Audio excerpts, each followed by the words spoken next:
and welcome to the Knit Girls. This is episode 545. I'm Laura, also known as Lala. I am Leslie, also known as You Don't Call Me Les. Today is Sunday, the 12th of September. We're recording now because the sun's going to go down in a couple hours and I have to mow my lawn. This is a very exciting life that I have. And that I've now wasted 10 seconds sharing with you. Aww. Well, I've wasted your time, is what I mean, not mine. Or mine, apparently. I'm less sensitive about that than I might have been 10 years ago. Yeah, so this is a crafting podcast, mostly knitting. Sure. Unless Laura's really had an amazing spinning week, and then it's like 76% spinning. Nope. That is not true this week. Although I did make some good progress on a project that I'm working on that I'll talk about in a little bit. Well, why don't you go ahead and go first? Because I'm just going around and around and around. Alright, hold on. I forgot to bring one of my Jelby stitch stoppers to try to keep things on the needles. So, I have gotten very far on my next sweater. I am knitting Beachcomb by Tiff Nealon. And I'm praying at this point that this isn't twisted. Like, I checked it 3 times, Yeah.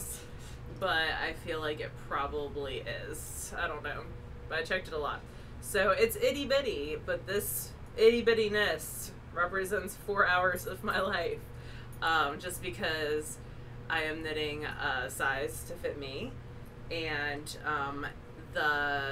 so this sweater is knit from the bottom up. And it's got a herringbone hem that you then pick up and knit an I-cord off of later. Oh, okay. I'm gonna need like all the outlets to see in this dark. And she recommends you put through waste yarn, and I didn't do that because She's a rebel. I was like, I can totally see that, and now I'm looking at it under very bright studio lights, and I'm like, ah. But That this makes me is the think yarn. I'm a rebel, Dottie. I don't know what that reference is. Pee Wee Herman. Okay. Like the movie? Okay, now I want to make sure that's not twisted. Give it to me. Yes, do that. Yes, the movie. So this is the fiber. It is from Hello Yarn, and I spun 8 ounces of it and have around 1,000 yards. Beachcomb is a bottom up, short sleeved, cropped pullover, and yeah. The herringbone stitch just takes a lot of time. You're knitting through the front. You're knitting 2 together and then dropping the first stitch off and then knitting 2 together. There's no like rhythm to it. It's hard yeah, and on the opposite, on the second row, you're going through the back loop, which has even less of a rhythm for me. So I'll get there. It's only 8 more rows-ish once I get through this row. And so it'll get done pretty quickly. You are not twisted. Thank you. I double-checked several times, but I would just rather know now. yes. Oh, gosh, yes. So this is the only thing on my needles. It's being knit on my Addie interchangeable clicks. Thank you, the lace tips. I have a size 7 on this side and a size 6 on this side because she recommends going down a needle size on the left-hand side because this herringbone stitch is not very flexible. So it makes it a lot easier to go, especially when you're doing through the back loop. It makes it a lot easier. And I don't know how I can get tangled with nothing, but I can get tangled on air. With the cables aren't the most, like they have a little bit of memory, so that's definitely not helping. Yeah.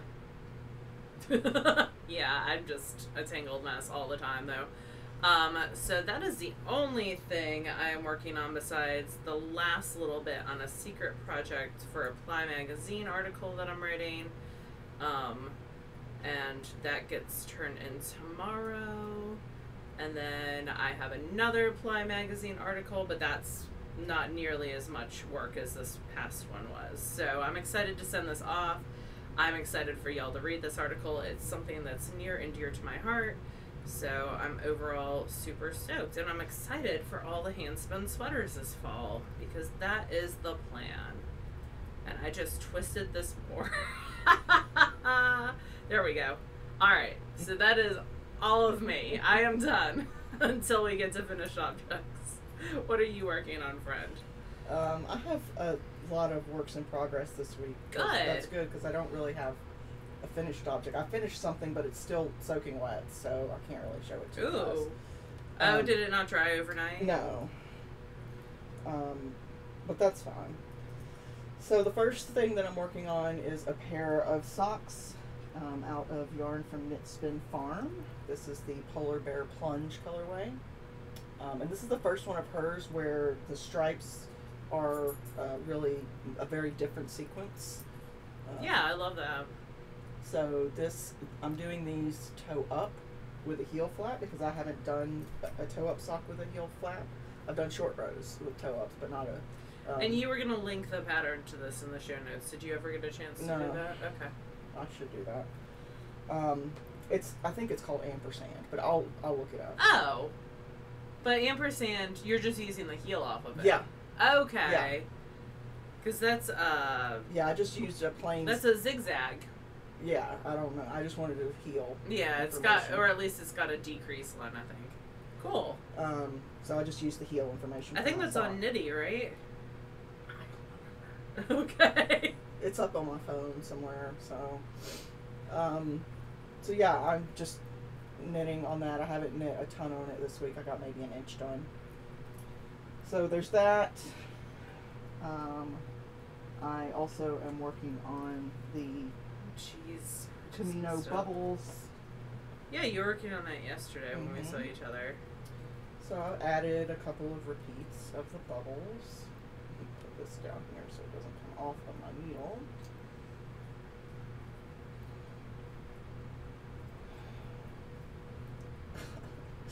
So, oh, look at that. I'm sorry, I could be helping. So I've added a couple repeats of the bubbles. Look at that. I'm happy with it. I like the mix of the variegated yarn and the texture and like dimension of the bubbles. Yeah, that's super cool. I've got this much left in my first skein. Oh, it'd be great out of hand spun too. But I've got a whole nother skein that I need to wind. I want to see how far I get with one skein because that'll be my halfway point. Yeah. And it'll give me an idea of how long it's going to be. And Leslie is short, so she can get away with a shorter piece. And depending on how long it is, I could always seam the two ends together and do like a cowl versus a... So, yeah. So yeah, I'm enjoying this. It's, I did have a little bit of a scare because, the first row after you do the drops, the next row over after that you have to twist the stitches to keep them from dropping again. Yeah. And I didn't do that on one of them, and so like I had a whole like 3-inch section that was just run. So I had to sort of do some surgery and fix it. But it's right there. So if you can't see it, then I did amazing surgery. Oh, that needs to pop down. Oh, I was like, I can see that one. No, you did a good job. Here, so. You did an excellent job. I can't tell at all. Yeah. Good job. And then the last thing that I'm working on is cross stitch. Ooh. Let me pull this out. Is it for a coworker or someone else? It's the third of 5 for a coworker, and I'm using this bag Sharon made me years ago. Aww. For cross stitch because the frames, like the Q-snap frames, are an odd size, and so they don't fit in most bags. So Sharon's the sweetest. Seashore Sharon, who lives in New Jersey and is just one of the best people in the world, made this for me ages ago. And it's what I use for all my cross stitch projects because it holds everything I need. So that's the best kind of bag, though. I just finished the wording earlier this morning. So there are 2 types of people. Avoid both. But it's got some like little bubbles, little like colored dots that go around it. Oh, cute. That would be cute as French knots. Yeah, I'm not doing that. Okay. I don't mind some French knots, but that is just an obscene number of That's French like a knots. farm to Carrie French knot project. Our friend Carrie, who's Shelby, does French knots on little sheep stitch markers, so she is an excellent French knotter. She's probably brilliant at it. Yeah, There's probably no one better in the world at French knots than Carrie. So yeah, I finished, like I said, I finished the text, and so now I bought all the colors. I had a lot of them already. I just need to set all the colors aside so that I can get them done.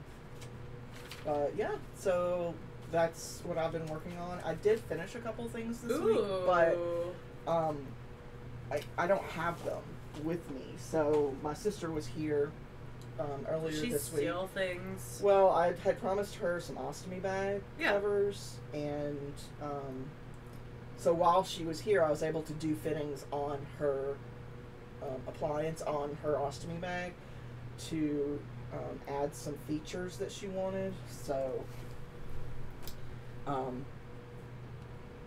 one of the pictures has an expletive in it, so if you're super sensitive about that, skip ahead 30 seconds. But I had some fabric that Vicky with no E had sent me for masks, and most of it I've used for masks, but this I had left over, and it says total shit show, and I found that incredibly funny for an ostomy bag cover. So this is, let's cover me and maybe it'll. Did Helen find that amusing? Yeah, well? She loved it. So I've added some buttonholes on either side of the hole where it goes over the bag, so that she can put her belt straps through. And then I added a button on the bottom, which I'm going to change to snaps going forward. Because I never really realized it, but the bag, so there are different kinds. There's I'm sure there's other kinds, but the two main ones that I know about are ileostomy bags and colostomy bags. Yeah. And the difference is what part of the digestive system they feed from. So my sister's is an ileostomy bag, so she only has her stomach into her small intestines. That's it. She doesn't have a large intestine. She doesn't have a colon. So she's only got, it's higher. It's higher. Whereas a colostomy bag tends to sit lower, and, presuming you're not wearing super low-waisted pants, can usually be hidden inside of, the waistline of whatever you're wearing. Well, hers is higher, so it can't, but the bag is long, so she has to always wear long shirts to cover it. And she wanted the option to have it fold up and, snap, so that, if the bag is empty or whatever, she can wear shorter items. Yeah. So, so I did a button it was the first time I had tried that, but I'm going to do snaps going forward, because I think that'll be easier. And once I get the pattern exactly the way that, she says is useful, if anybody wants it, you're welcome to it. Every ileostomy and colostomy is different, so you may have to tweak it, but I'll put it up for free on our website once I've got everything actually the way that it needs to be. So, perfect. That's it for me. I've got no spinning, so it's the Laura show for right now. So I have a finished object that I'm wearing. Do you? This is the V-neck Magpie. I knit it out of hand spun, so this is my first completely hand spun sweater. I used 2 different colors. There's this yellow, both fibers were Hello Yarn, and then I used 8 ounces of the blue. I spun it a little bit thicker than the pattern called for. It's more of a sport weight than a fingering weight. My swatch lied on me. My swatch made it seem like I would have 1 to 2 inches of ease, and I have way more than that. Yeah. But I still think it looks good. I still think it fits. It looks better when I'm sitting down than when I'm standing up, but it works really well with this dress specifically. This is from Universal Standard, and it's got pockets right there, so I can still access my pockets. It ends right before that. When I blocked it, it did end up blocking to 9.5 inches. So, but my boobs definitely make it shorter in the front than the back. That's the way it works. It's a high-low hem. Yeah. Which on a longer piece, you don't have as much of that happening because the length helps even it out. So yeah, I'm super happy with this. Yeah, I like it. Yeah, I will knit it again, for sure. And you won't trust your swatch? No, swatches lie. But this is a great way of using up if you have 8 ounces of one fiber. If you're a smaller size, it could actually be 8 ounces total. And making it, like, something out of hand spun that doesn't take, like, forever to knit. I think this took me 2 weeks, but maybe 3 weeks, but I wasn't It also seemed like it working on it sort very of long. kept you interested because of the way it's constructed. Yeah, oh, definitely. It's got a really interesting construction. There are several different versions of this. So there is one. The next one I think I will do, that's not the V-neck. That's the higher up. This, like, yeah, like a boat neck. And then there's also one for kids, which is super cute. I knit that for a friend. So yeah, I really like that one, and that one has like a button detail where you can like unbutton it to get it off the kids' heads, yeah, that's right. The smaller kids' heads. Super cute. And that one you can knit out of a single skein of sock yarn. So really, really, really love the V-neck Magpie. Definitely going to spin and knit for it again because it's such a I have 8 ounces of fiber in my stash. I've started to buy 8 ounces instead of if there's a color you particularly like. And sometimes I get like 12 ounces, and that would be perfect for this. Like even I could make it longer. So super happy with that. The other thing that I finished was the hat. I feel like I finished it just as we were ending recording. The knitting's done, the ends are woven in, it just needs to be blocked, and the pom-pom snap added, and then the pom-pom added. Let me grab the pom-pom out.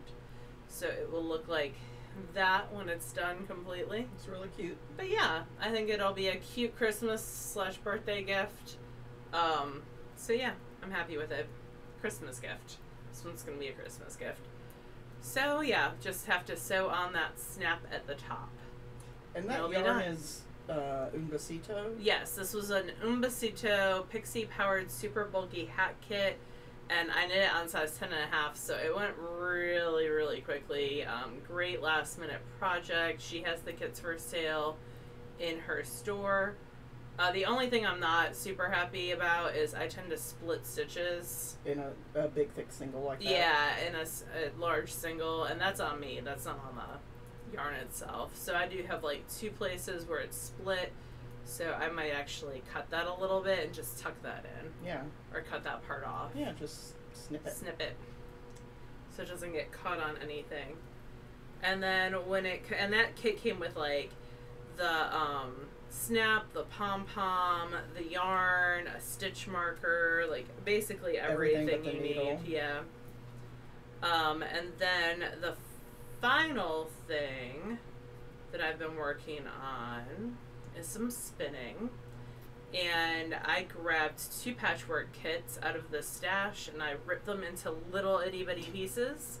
2 patchwork kits just out of the stash. That's just a couple of my patchwork kits. Actually, that's all my patchwork kits. I'm out.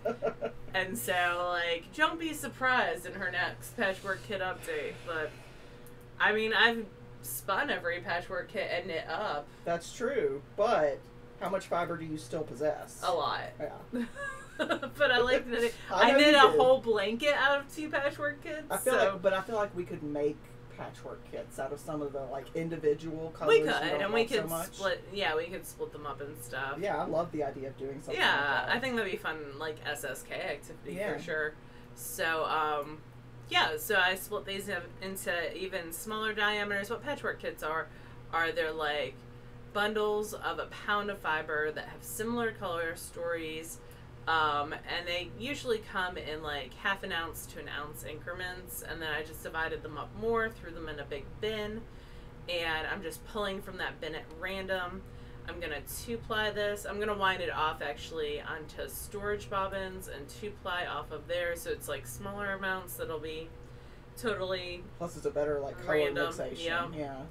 And yeah, so I actually did like 24 ounces of that, and the end goal for this is going to be a 2-ply flax light.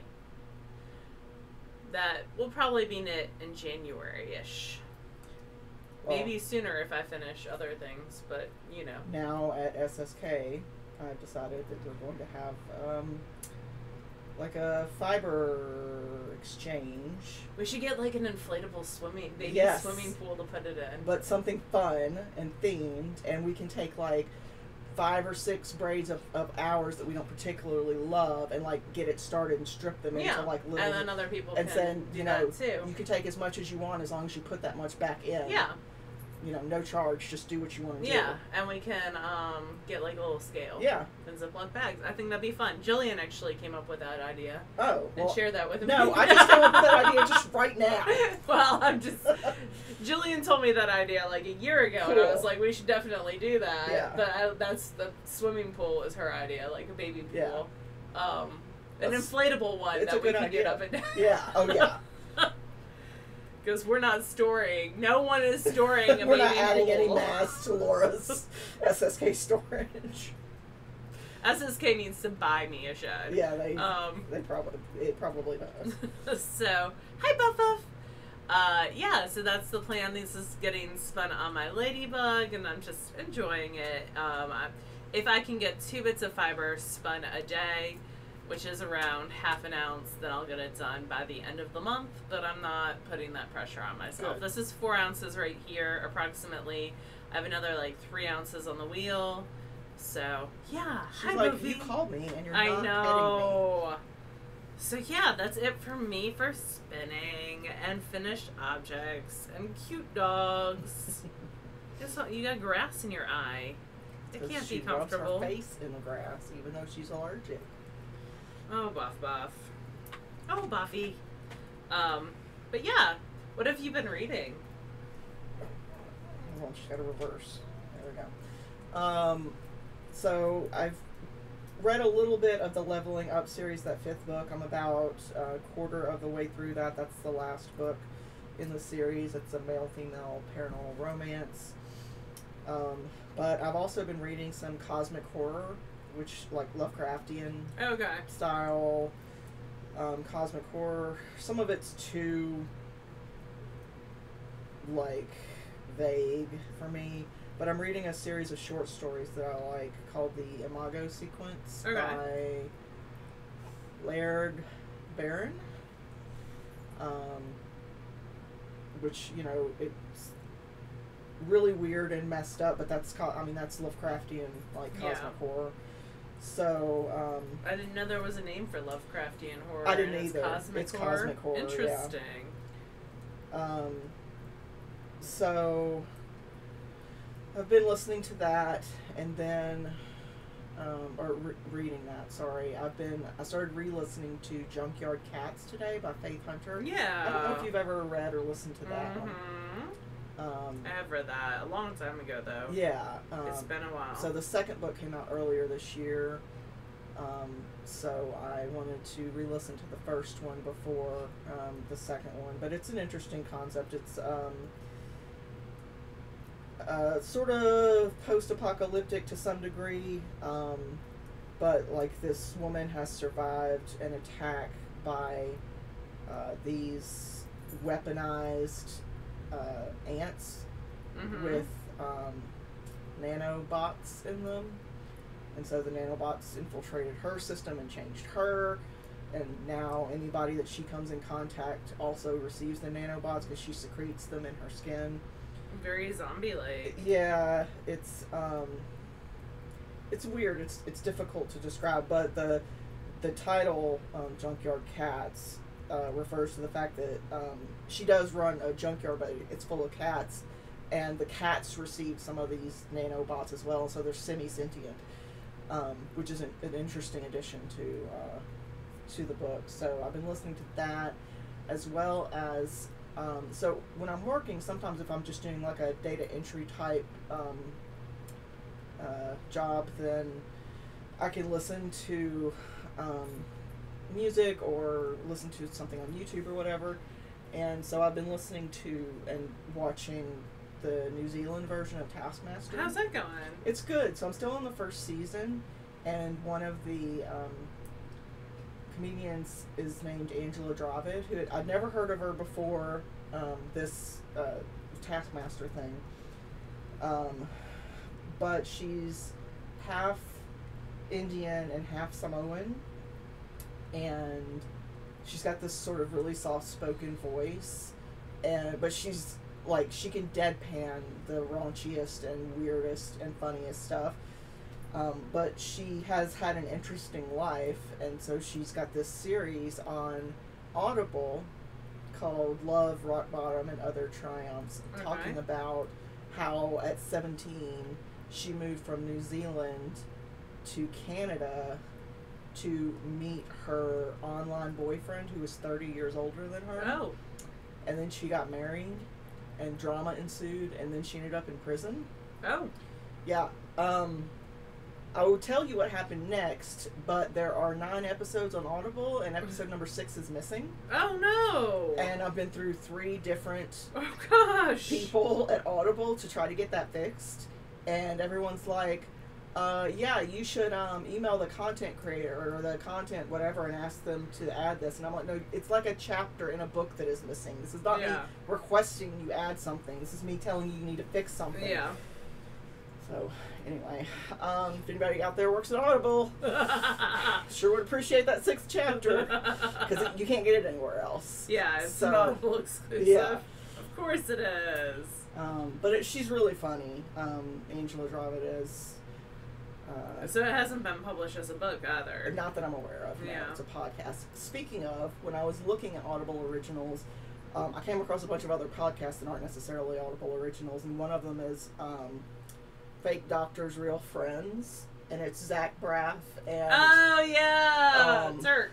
Yeah. Oh my god, I just forgot his name. Chris something, right? No. I'm going to look it up because that's going to irritate me. Donald Faison. There we go. I remember that because he was Cher's boyfriend in Clueless. Yes. So it's Donald Faison. Not Cher's boyfriend. Dee's boyfriend. Yeah. So Donald Faison and Zach Braff rewatch episodes of Scrubs. Oh my gosh! And they like do commentary on it and give you like behind the scenes information. Apparently they also have That's like awesome. special guests sometimes. Oh, fun! So like the guy that played Dr. Cox, I guess, comes on a few of them. So I'm gonna add that to my list because I love me some Scrubs. Yes, I'm not certain that Scrubs has held up well, but I don't know. I haven't rewatched it in a long time. Yeah, I mean the tech definitely hasn't because they were still on flip phones. Yes. And pagers, but yeah, it's one I'm gonna try. So if anybody's listened to it, let us know. I'd love to hear what people think of it. At least on Audible, where it's also streamed. It's not specific to Audible. I think iHeartRadio is the one that originally publishes it. Oh, okay. I'll have to look for it.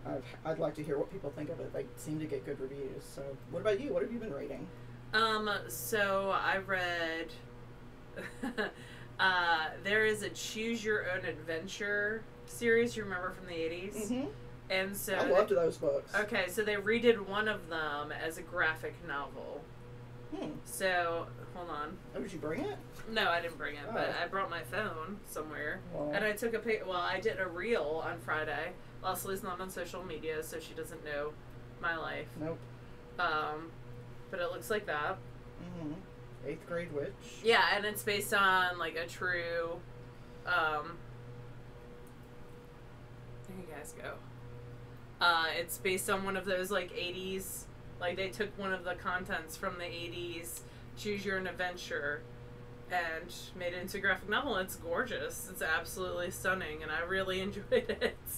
And there were 28 different adventures, and I don't know what happened because the kids kept interrupting me. But I used to read it. them until I got into every ending. Yeah, like yes, obviously that's what you have to do. I mean, so and they made it so like the tech is more modern. Like there are cell phones and texting, and so it's just the basic story that's been revamped. But yeah, I enjoyed it immensely. It's definitely like Goosebumps level horror. So if Goosebumps freak your kids out, then probably not for them. But yeah, definitely that 5th, 6th grade. 6th grade's gonna eat it up. I know the second I put it on the shelf. Do you have some more copies on your wish list? I can put more copies on my wish list, should. but I don't have any more now. I can add some. My wish list has a lot of stuff on it right now, but people bought a lot of stuff on it, so it all works out. Yeah, but the sometimes I go to Laura's and there are just boxes and boxes and boxes. Yes. And then I take them into, like, Yeah. I'm They don't packed all even, those I was going to say, boxes. they don't even usually get opened until... They just go to work. Yeah. Because one of my coworkers has a business selling things on eBay, so then we recycle those boxes. Good. And he takes them, and he actually is like, he's in my neighborhood. Mm-hmm. I should just drop him by his house. And he's like, he's single like I am, and he's like, my whole guest bathroom, the bathtub, like in my guest bathroom, the bathtub is where I hang socks and stuff. Mm-hmm. It's got the little like octopus sock hanger from IKEA. His whole bathtub is stacked full of boxes, he said, and I was like, okay.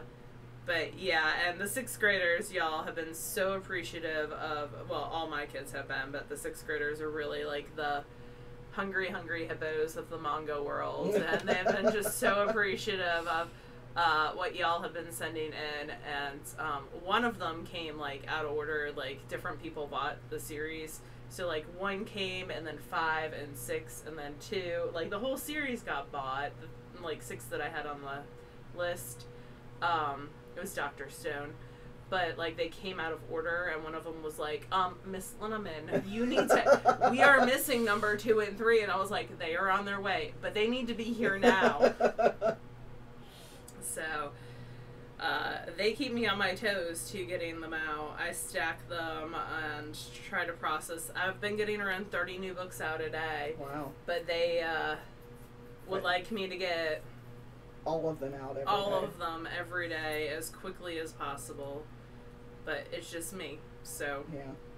And then we had a discussion, if you make the bookshelves look like rabid squirrels have come through the library, then I have to spend time on that versus so now they're starting to pick the bookcases up after themselves. Fingers crossed that keeps happening, because it has been very rabid squirrely lately. It'll be alright. They haven't really been in a library since 4th grade, so I just need to remember that, and we're getting the etiquette parts down. I'm writing down Rabbit Squirrelly. That's our episode title. My principal, my AP called them that, so. Yeah, because if I don't write it down, I'll forget. He called my bookshelves that. He did not call the children that. He was like, what has happened to your shelves? This is what it looks like when kids actually want to read the books you have. Yeah, that's the thing. Like, I don't mind the bookshelves being messed up. Yes, it keeps me from doing other things that I need to do, but it shows me that they're interested in what you've they got. are, and they're still hiding books. If any of you needed a book hiding update,